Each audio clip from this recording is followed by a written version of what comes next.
When Dylan found out that I was re-diagnosed with my leukemia and I only had a year left to live, he came to me and told me, you're gonna do 50 items that we're just gonna experience life. And at first I thought he was just kidding, I thought he was trying to cheer me up because of the situation, but he dropped out of college and we've been knocking out this bucket list. At first we thought it was gonna be 2 items, and the world heard us, and everywhere, Germany and all kinds of places, and so we've just been experiencing life now, and it's just amazing.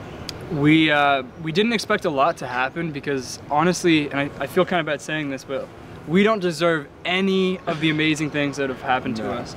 There's so many people going through much harder situations, and we're just so fortunate to have all of this momentum and community, and since it's all started, we've really wanted to turn that and help someone else. And we've finally been able to do that. We found a young boy named Josh, and as proud as I am of Chris going through his diagnosis, Josh is a warrior. This guy, he's awesome. He has an incredible story, and he has one very particular thing on his bucket list. So hopefully we can make that happen. I am Josh's aunt. My name is Julie. I'm his mother is my sister Jessica. Josh was born in October 2000. As a baby, he cried a lot, and he always, the doctors kept telling him it's colic, don't worry about it. One time my sister took him in, and another doctor thought, let's do some blood work. Let's just do some blood work. And so they did blood work, and he was diagnosed in April 2001 with JMML and neurofibromatosis. The JMML, it's a really rare, well, at the time it was a really rare form of leukemia. Stanford only seen a few cases at the time. And then they started searching for a donor to do a bone marrow transplant. And they exhausted, we had hundreds of people come out and test for it, and they couldn't find a match. So then they kept looking, and they found a young man in Germany who had 2 young daughters, married, and he was a 5 out of 6 match, so they thought they'd try it. So they talked to him, and he was willing to do it. He was, especially since he knew it was a young child, a baby actually. And so on August 31st, 2001, he had his bone marrow transplant. But at April 2002, he started having getting dark circles around his eyes and splotchy skin, and his body almost, it's a graft host it's called, started rejecting the bone marrow. And so they did a serious steroid treatment, which actually ended up helping him. And then we had a fundraiser in 2006, and we had a bunch of private businesses come out, and they donated their profits to Josh to fly out the bone marrow donor, plus one of his daughters came with him. Her name was Julia. His name was Florian Strobel from Germany. So in June 2006, Josh actually met his bone marrow transplant donor. And I remember him just telling his family now that he has 2 daughters in Germany and 1 son in the US.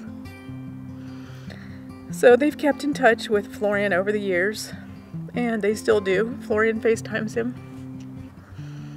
And then he was pretty much, at that time he was in remission. And the remission lasted quite a while. But in May 16, Josh started losing a lot of weight and throwing up a lot, and didn't have a lot of balance. He kept falling and started having seizures. So they diagnosed brainstem glioma. So there was a tumor at the base of his neck on his brainstem, and at that point, none of the doctors wanted to touch it. They said it's too risky, and there's too many other things that could happen from performing surgery in that location. So they started chemo right away, and they did chemo for, gosh, almost 6 months, but it wasn't doing anything. And so then they thought, okay, we're going to go ahead, since the tumor was continuing to grow, they stopped the chemo and started radiation in May. This past May in 17. And from what we can see is the radiation slowed the growth of the tumors down, but it didn't stop them. They're still growing. In December, Josh had a really bad seizure, and they took him to the hospital, and he was able to come back out of that seizure But the doctor at that time told us that Josh had about 3 months.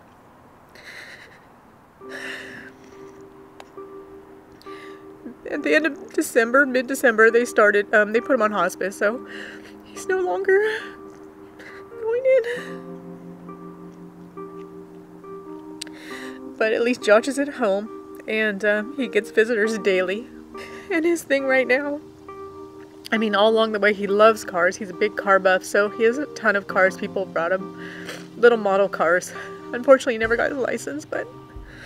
Is there a moment where just your favorite moment with Josh? There's a lot of, I'm sure so many, but I can't really think back right now. But the last thing I do sticks in my head is when he was last in the hospital. It was in December 17. And him being in so much pain, and we were sitting there, and you know, we asked him how he was doing. He'd give us the thumbs up and tell us, you know, awesome. But he started singing Feliz Navidad with my aunt, and he was doing the hand motions and holding his heart when it came to the part about the bottom of my heart, and that just sticks in my head right now. What is his legacy on you, and how do you remember him as? I would just thank Josh for being just always positive, and it just rubs off on you. I mean, everybody around him. If you look at any comments on his dad's Facebook or his Facebook, they all just talk about he's the nicest boy they've ever known.